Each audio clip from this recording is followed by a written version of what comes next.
நடிகர் விஜய், ஸ்நேகா, மீரா கிருஷ்ணன், காயத்ரி ஜெயராமன், வடிவேலு மாதிரியான முன்னணி நட்சத்திரங்களோட நடிப்புல 2002வது வருஷம் வெளிவந்த படம் வசீகரா.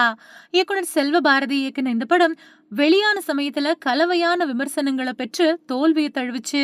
ஆனா இன்னைக்கு வரைக்கும் தொலைக்காட்சிகள்ல ஒளிபரப்பப்படுறப்போ சேனல் மாத்தாம பார்க்கக்கூடிய ரசிகர் கூட்டம் ஏராளம் இருக்கு. காதல் அப்புறம் நகைச்சுவை கலந்த இந்த படத்துல ஸ்நேகாவோட தங்கச்சி கதாபாத்திரமான பப்பி அப்படிங்கிற கதாபாத்திரம் குறிப்பிடத்தக்க ஒண்ணு. ஆனா அந்த கதாபாத்திரத்துல நடிச்சவங்க யாரு, அவங்க இப்போ என்ன பண்றாங்க, இந்த மாதிரியான தகவல்கள் பொதுவெளியில அதிகம் கிடைக்கல.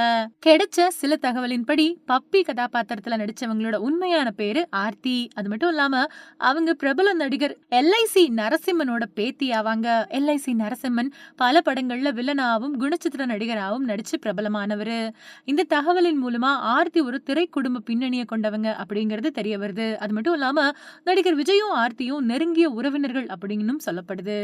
வசீகரா படத்துக்கு பின்னாடி ஆர்த்தி எந்த படத்திலயும் நடிக்கல. அது மட்டும் இல்லாம ஊடக வெளிச்சம் தன் மேல படாம கவனமா இருந்துட்டு வராங்க.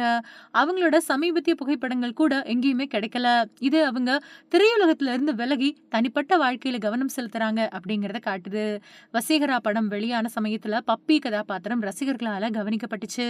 ஸ்நேகாவுக்கும் அவங்களுக்கும் இடையிலான காட்சிகள் ரசிக்கத்தக்க வகையில அமைஞ்சிருந்தது. ஆனா ஆர்த்தி தொடர்ந்து நடிக்காதது ரசிகர்களுக்கு ஒரு ஏமாற்றமா அமைஞ்சு போச்சு.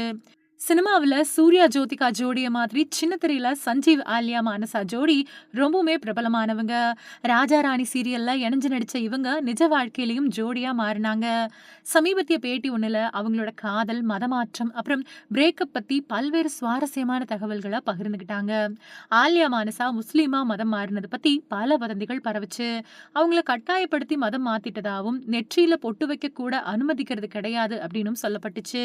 இதுக்கு ஆலியா கொடுத்த பதில், என்னை யாரும் கட்டாயப்படுத்தி முஸ்லிம் மதத்துக்கு மாத்தல.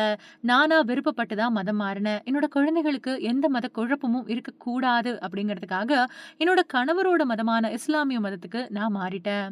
நெத்தியில பொட்டு வைக்க கூடாது அப்படிங்கிற தகவல் உண்மை கிடையாது. படப்பிடிப்பு தளத்துல சில முஸ்லீமா மாறிட்டு நெற்றியில பொட்டு வச்சுக்கிறாங்களே அப்படின்னு விளையாட்டுத்தனமா கேள்வி கேட்பாங்க. இது வெறும் நடிப்பு தானே அப்படின்னு நான் பதில் கொடுப்பேன். அது மட்டும் இல்லாம சஞ்சீவுடனான பிரேக்கப் பத்தியும் ஆலியா மனம் திறந்திருக்காங்க. நாங்க காதலிக்க ஆரம்பிச்ச கொஞ்ச நாள்லயே பிரேக்கப் பண்ணிக்கிட்டோம். சின்ன சின்ன சண்டைகள், தேவையில்லாத விஷயங்கள் என்ன ரொம்பவுமே கஷ்டப்படுத்துச்சு. அதனால பிரேக்கப் பண்ணிக்க முடிவெடுத்தோம். ஆனா ஒரு சில மாசத்திலேயே மறுபடியும் ஒருத்தர ஒருத்தர் புரிஞ்சுக்கிட்டு காதலிச்சோம். அதுக்கு பின்னாடி கல்யாணம் பண்ணிக்கிட்டோம் அப்படின்னு சொல்லியிருக்காங்க ஆலியா மானசா. இந்த தம்பதியினர் அவங்களோட வாழ்க்கையில நடந்த உண்மை சம்பவங்களை வெளிப்படையா பேசியிருக்கிறது ரசிகர்கள் கிட்ட வரவேற்பு பெற்றிருக்கு.